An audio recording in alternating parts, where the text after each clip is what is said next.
The year is 1457. Imagine stepping inside the London Mint. It should be a place full of the sounds of metal, striking metal as coins are made, a place alive with the activity of workers busy stamping out the kingdom's wealth. But instead of the usual noises, there's an eerie silence. The great furnaces, which should be glowing hot and turning silver into molten liquid, are cold and inactive. The master of the mint is not busy overseeing the workers. Instead, he's staring at empty chests that should be overflowing with raw bullion. He has the tools, the workers, the authority from the king to make coins, but he has nothing to make them with. The raw material, the silver and gold that should be flowing into the mint, has simply stopped coming. This isn't just a local problem in England, it's happening across Europe. From London to France, from Venice to the Holy Roman Empire, the same strange quiet is spreading. The great economic heart of Europe is slowing, almost like it's losing its pulse. This is your first sign that something is very wrong. We usually think of money as being all about coins and kings, about the rich metals stamped with the royal insignia. But in this moment, you realize that all of that is just part of a bigger picture. The real power is in the flow of the metal itself. The coins might be the face of the economy, but the gold and silver that fill them are the lifeblood. And in 1457, that flow has stopped. What you're witnessing is the start of something huge, something that would go on to affect all of Europe. This is the beginning of the Great Bullion Famine, a slow-moving financial crisis that would hurt the entire continent for years. And it isn't just about the lack of coins, it's about a system that's starting to collapse from the inside out. If you were paying attention in those years, you would have seen the warning signs everywhere. Wages for soldiers and workers, which had once been paid in silver coins, were now being given in kind, things like grain, cloth, or promissory notes, basically IOUs that no one trusted. Tax collectors, who were supposed to return with money owed to the king or lords, were instead bringing back barely anything. The money just wasn't circulating. On the international stage, merchants who had made their fortunes from the Baltic trade or wool exports were finding their ships sitting idle. They couldn't buy the things they needed to sell because they couldn't get their hands on the one thing that made trade possible: money. The economic engine of Europe was starting to stall, and the whole system was slowly running out of fuel. As the months and then years passed, and the silence in the mints stretched on, people across Europe started to ask the same terrifying question. Where did all the money go? The answer to this question isn't to be found in the quiet mints of Europe, though. Instead, it's to be found in the bustling markets and warehouses of the East. Imagine a river flowing, but it's not flowing toward Europe. It's flowing away from it. A continuous stream of wealth, gold and silver pouring out of Europe's ports and along the trade routes heading east. But this river of wealth wasn't disappearing into thin air. It was being siphoned away by a simple but harsh truth. Europe didn't have anything the rest of the world wanted except for its money. To the south and east, the Ottoman Empire had grown into a powerful superstate. Controlling the Silk Road, they demanded hard currency for the luxury goods like spices, silks, and other items that European kings and nobles craved. But the problem was even bigger than that. Picture the entire Eurasian continent as a giant scale. On one side, Europe, producing simple goods like wool and basic materials. On the other side, you had China with its powerful economy and huge demand for silver. China was operating on a different level altogether. It had a massive unified economy, and it needed silver to back its paper money. Silver fueled China's economy and allowed trade to flow within its borders. So when European traders tried to sell their goods in China, they were met with a cold response. We don't want what you're selling, but we will gladly take your silver. This is what became known as the Great Eastern Drain, and it was an unstoppable economic force. For every shipment of silk that entered Europe, a shipment of silver left. For every barrel of pepper that spiced up a noble's meal, a stream of gold coins followed it back east. The wealth of Europe was being drained out to pay for the luxuries that the continent's elite craved. The coins that had once circulated between farmers, soldiers, and merchants were now being hoarded in the great treasuries of the East or melted down into silver ingots. The European economy wasn't just broken. It was being rigged by the global trade imbalance.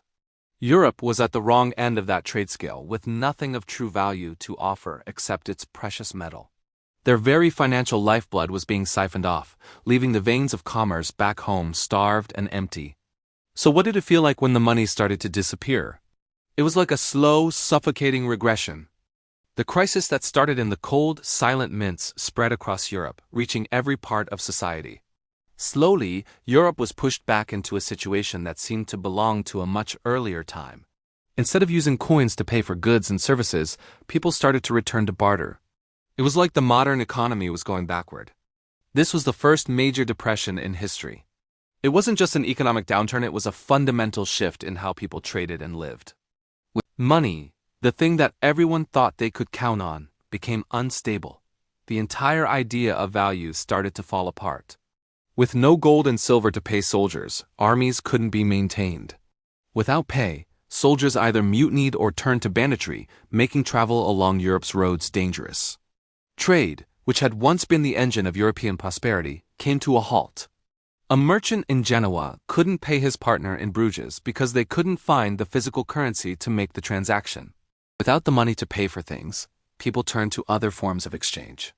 Taxes were paid in grain, chickens, or a day's labor. Wages were given in salt, cloth, or a share of the harvest. It wasn't just inconvenient, it made it almost impossible to plan or manage an economy. And for the rulers who were supposed to manage these systems, it became even worse. With the flow of gold and silver stopping and no easy way to get more, desperate measures started to take shape. The Great Debasement began. Kings and princes started recalling old coins, melting them down, and making new coins with far less precious metal inside them. They didn't have gold or silver to mint new coins, so they melted down the old coins and made more. But each new coin had a fraction of the original metal content. The rulers pocketed the difference, effectively creating a hidden tax. This was a betrayal because the people thought they had coins worth a certain amount, but in truth, those coins had lost most of their value. This debasement wasn't just about the value of money, it was a fundamental breakdown of trust. When you can't be sure of the true worth of your coins, the system itself starts to fall apart. This wasn't just a shortage of currency, it was a crisis of confidence. The entire social contract was being torn apart. The money wasn't just missing, it was being destroyed from within. It's in this desperation that you see the first stirrings of what would become the greatest exploration projects in history. Men like Christopher Columbus and Vasco da Gama, who we now think of as explorers driven by curiosity and a desire to discover new lands, were actually driven by a continent's financial panic. They weren't sailing across unknown seas for the sake of discovery. They were on a mission to find more gold. Columbus, in particular, wasn't seeking a new world, he was searching for a backdoor to the gold mines of the East. His obsession was all about gold, and the pages of his logs are filled with mentions of it. Every time he interacted with someone, he asked the same question: where's the gold? These voyages weren't about finding new places, they were about finding new sources of wealth that Europe had lost. The Portuguese, realizing that they couldn't access the eastern markets because of Ottoman control, decided to go around the Middle East. Vasco da Gama's voyage to India wasn't about mapping new lands. It was a strategic military mission to seize control of trade routes and bypass the Ottomans. His task was to get the spices and wealth that Europe needed, without going through the middlemen who were bleeding them dry. The age of exploration, then, wasn't born from curiosity, it was born from cold, hard financial desperation. European monarchs, like Isabella of Castile and John II of Portugal, didn't fund these voyages because they wanted to expand knowledge. They funded them because they were trying to find a way out of a financial crisis that threatened to ruin their entire way of life. These explorers were really financial adventurers, sent on a last-ditch effort to restore the wealth that Europe had lost. The lesson here is that history isn't always shaped by noble quests for knowledge or glory. Sometimes it's driven by a much more basic human need, the need for money. The map of the modern world wasn't redrawn out of curiosity. It was redrawn by a desperate search for the wealth that had vanished. As the 15th century unfolded, it became clear that the pursuit of gold and silver wasn't just a search for luxury or riches, it was a desperate battle for survival. The loss of precious metals, the lifeblood of the economy, was not just an inconvenience. It was a slow unraveling of the very systems that had built European power and wealth. The truth that most people didn't realize at the time was that Europe was being forced into a financial corner from which there was no easy escape. The Great Bullion Famine, the quiet drain of wealth, wasn't just about missing coins. It had deeper roots. It was a direct consequence of centuries of European trading patterns, political decisions, and military movements that had made the continent increasingly dependent on the goods and wealth of the East. Problem wasn't just that the East had all the gold and silver, but that Europe had become addicted to it. European rulers had allowed themselves to become dependent on the wealth flowing from these trade routes, and now when the flow slowed to a trickle, the entire European system began to collapse. To understand why this happened, we need to take a step back. Europe's rise to power in the Middle Ages was not built on a vast internal market or sophisticated production methods. Unlike China or the empires of the East, Europe was a land of small kingdoms, fragmented trade systems, and economies that depended heavily on the import of luxury goods. From silks to spices, from porcelain to precious stones, the European aristocracy had always coveted the treasures of the East, but Europe was not self-sufficient in the things it wanted. It had nothing to offer that was as valuable as the goods flowing eastward, except for its silver and gold. This trade imbalance was disastrous. Europe's reliance on raw materials meant it was always at the mercy of the countries it traded with. The flow of gold and silver that had once circulated through the kingdoms and towns of Europe now became a trickle, draining out of Europe to meet the demands of the East. The rich silks and spices that had once been a sign of European wealth and sophistication were now paid for with the precious metals that had once formed the backbone of European economies. But it wasn't just the wealthy who were suffering. The average person, the farmer, the soldier, and the worker were all affected. They could no longer rely on their wages, which had been paid in silver, to buy the basic goods they needed. When the flow of money stopped, so did the flow of goods. Without silver and gold, kings couldn't maintain their armies, soldiers became restless, and banditry increased. Trade collapsed. The roads, which had once been busy with merchants transporting goods from one end of Europe to the other, became dangerous and empty. In place of the bustling marketplaces and streets, there was silence, as commerce ground to a halt. But there was more to this economic crisis than just a shortage of money. As the value of coins became more uncertain, so did trust in the entire system. People stopped believing that the money they held in their hands would be worth the same tomorrow as it was today. And once that trust was gone, the entire economy began to spiral out of control. Instead of using money to settle debts or trade for goods, people returned to bartering. Farmers traded bushels of grain for cloth or tools. Workers exchanged their labor for food or shelter. This wasn't just a return to the past, it was a complete breakdown of the modern economic system. Society began to fragment as people turned inward, relying on local networks to survive. The impact on the European kingdoms was catastrophic. Without the gold and silver to fund their wars, kings and princes could not maintain their power. Armies became smaller and weaker. Mercenaries, once a staple of European warfare, began to turn to plunder and banditry. The great castles and fortresses that had once been symbols of power began to lose their importance as the value of coinage and the ability to pay soldiers diminished. This was a world where the old certainties were falling apart. The kings and lords, who had once ruled through wealth and power, were now just struggling to keep their kingdoms afloat. And for many, that struggle would soon become impossible. One of the most devastating consequences of this economic crisis was the rise of the debasement of coinage. In a desperate bid to create more money and stabilize their economies, European rulers began recalling the old high-value coins from circulation, melting them down, and then reminting them with less precious metal inside. The new coins would have the same face value as the old ones, but they contained only a fraction of the gold or silver. For the rulers, this was a way to create more money and ease the immediate crisis. But for the people, it was a betrayal. The very money they held in their hands, money they had worked for, fought for, and paid taxes with, had lost its real value. It was a hidden tax, one that hurt the poor the hardest. The practice of debasement became widespread across Europe, with rulers and monarchs cutting the value of their coins to generate cash. For example, England's King Henry VI, caught in the throes of financial difficulty, debased the English coinage. He ordered that his coins be minted with less silver, pocketing the difference to fund his government and army. This undermined the entire monetary system, as coins that were once trusted became unreliable. What happened in the 10th century, though, was just a preview of the much larger global financial changes that were coming. By the late 15th century, Europe was a continent in crisis. But it was also a continent on the brink of transformation. The same desperation that had led monarchs to fund risky voyages to the East also sparked a wave of innovation and exploration. The search for new sources of wealth became the driving force behind the age of exploration. The Portuguese, desperate to bypass the Ottoman Empire and gain access to the spice trade, launched their famous sea voyages down the African coast, eventually reaching India. The Spanish, equally desperate, sent Columbus westward, hoping to find a new route to the riches of the East. These voyages were not driven by curiosity or a desire for discovery, they were born from financial panic. Columbus, in particular, wasn't interested in finding new lands. He was desperate to find a new route to gold. These voyages were the first steps in a transformation that would radically change the global economy.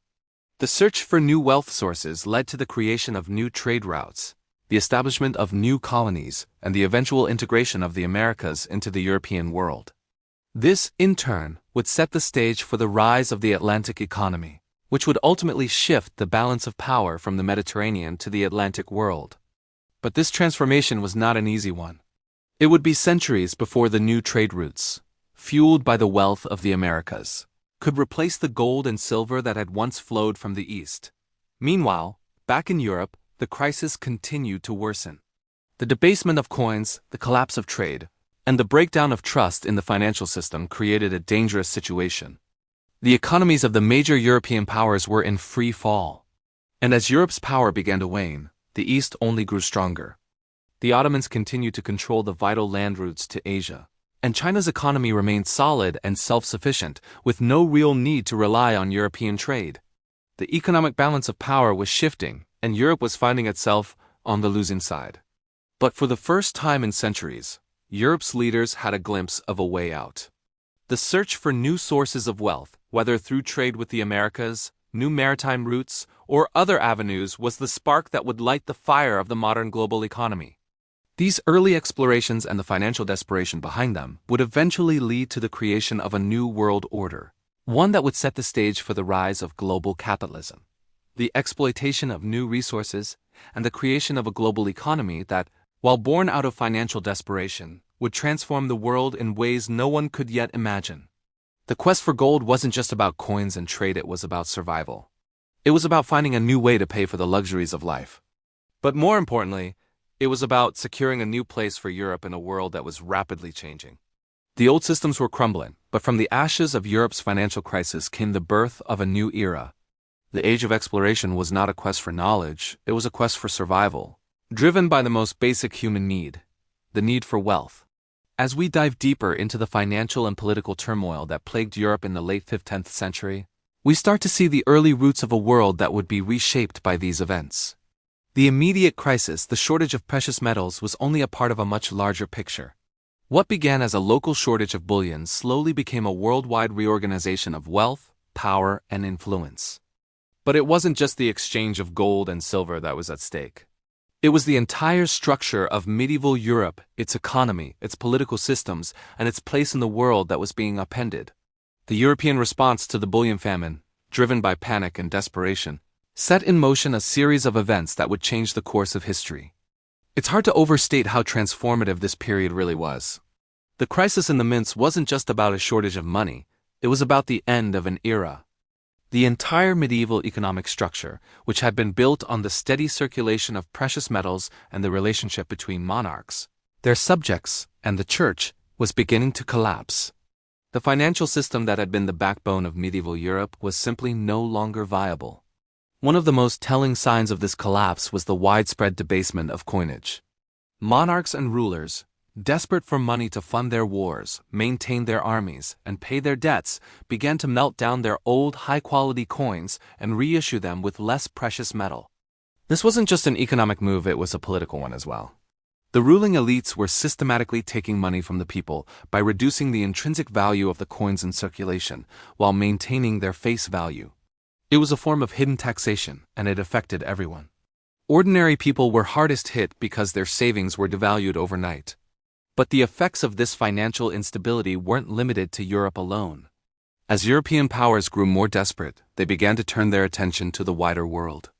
The global imbalance of trade, which had been draining Europe of its gold and silver, now became the driving force behind what we now call the Age of Exploration. European explorers, no longer satisfied with the traditional trade routes that had led them to the East, now began to look to the oceans.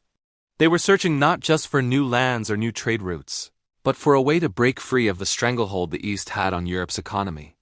Portugal and Spain, the two most powerful maritime nations of the time, were among the first to take bold action. They realized that if they couldn't trade directly with the East by land, they would have to find a sea route to bypass the Ottomans, who controlled the land route to Asia. Vasco da Gama's voyage to India was the beginning of this new era. His mission wasn't just about exploration, it was about survival. Portugal's economy had been hit hard by the bullion famine, and da Gama's journey was, in many ways, a desperate attempt to find new sources of wealth to bring back to Europe. The Portuguese weren't the only ones scrambling to find a way out. In Spain, Christopher Columbus, though often romanticized as an explorer in search of new lands, was in fact a man driven by financial desperation. Columbus's mission was about much more than finding a route to the Americas, it was about finding gold. Columbus, like other European monarchs of the time, saw the search for wealth as a matter of survival. Spain's rulers, Ferdinand and Isabella, were facing a kingdom on the brink of financial collapse, and Columbus's expedition was their gamble for the future. When Columbus set sail in 1492, he wasn't seeking to discover a new world, but to tap into the wealth that had been draining away from Europe for centuries. His logs and writings reveal his obsession with finding gold. His voyage wasn't the first step in a quest for knowledge, it was a desperate search for a way to replenish Europe's depleted coffers. Columbus didn't care about new lands. He cared about the riches that might be hidden within them. For Columbus, as for Vasco da Gama, the primary motivation wasn't curiosity, it was financial survival. And for many years, the search for gold would define European exploration and expansion. The discovery of the Americas was, in essence, a last-ditch effort to find new wealth, but it wasn't a smooth journey. European powers didn't just land in the New World and immediately start reaping the benefits. The challenges were immense. The vast distances, the unfamiliar lands, the hostile environments, and of course, the indigenous populations that had lived on the American continents for thousands of years, all presented obstacles that European explorers couldn't have anticipated. But the riches they found, first in the form of gold and silver, and later through the vast agricultural resources of the Americas, would eventually transform the global economy. It was in this period, during the early years of European colonialism, that we see the beginnings of what would later become global capitalism. The search for wealth in the New World set the stage for the rise of transatlantic trade, the exploitation of labor in the Americas, and the creation of a new economic system that connected Europe, Africa, and the Americas in a vast global web of commerce. The influx of gold and silver from the Americas would eventually help to stabilize Europe's economy, but it also introduced new problems. As precious metals flooded into Europe, they caused inflation, which further destabilized the fragile economies of many European nations. The sudden influx of wealth created as many problems as it solved. It wasn't long before the very wealth that had been desperately sought after became a source of even greater instability. The European powers, having found the gold they so desperately needed, now had to contend with a new set of challenges: how to manage the newfound wealth and how to prevent it from causing further economic damage. In the meantime, the political landscape of Europe was changing as well. The age of feudalism was slowly coming to an end, replaced by centralized monarchies that sought to control the flow of wealth and power. The rise of powerful kings and queens who could use the wealth from colonial expansion to fund their armies and fortresses marked the beginning of the modern state. The control of money, resources, and trade routes would define the power structures of the coming centuries. The monarchs who had once been dependent on the church, the nobility, and the land were now becoming independent rulers who could wield power through control of economic systems and the exploitation of overseas colonies. The effects of the bullion famine, the debasement of coinage, and the search for new sources of wealth created a new world order. The rise of colonialism, the birth of global capitalism, and the rise of modern nation-states were all shaped by this economic crisis. Europe's thirst for gold led to the exploration and colonization of new lands, but it also marked the beginning of a long and painful history of exploitation and inequality. The wealth that flowed from the Americas helped to fuel the European Renaissance, but it also contributed to the creation of a global system that would exploit the resources and people of the Americas, Africa, and Asia for centuries to come. And yet, despite the massive upheaval caused by the Great Bullion Famine and the subsequent quest for wealth, Something much larger was beginning to take shape. The world was becoming more interconnected, more integrated. The trade routes that spanned the globe, connecting Europe with Africa, Asia, and the Americas, were the beginnings of a new world order. It was a world where power and wealth were no longer confined to a few powerful kingdoms in Europe. The flow of resources and money was starting to take on a global dimension, and the old systems of medieval Europe were being replaced by new economic forces that would shape the modern world. The lesson of the bullion famine and the desperate search for gold is clear. Financial desperation can lead to great innovation, but it can also lead to exploitation and inequality. The global economy that emerged from this period was one defined by trade, conquest, and the exploitation of new resources. The legacy of this period is still felt today, as the modern global financial system, with all its inequalities and imbalances, can trace its roots back to the desperate need for gold that shaped the course of European history. The quest for wealth, driven by financial desperation, transformed the world and continues to shape it in ways we are still trying to understand. As we look back on this period, we see how the financial crises of the past have shaped the present. The pursuit of gold and wealth, while bringing prosperity to some, has often come at the cost of others. The global financial system, born out of a need to survive, has left a legacy of inequality and exploitation that persists to this day. But it has also shaped the world we live in, connecting distant parts of the globe in ways that were unimaginable before.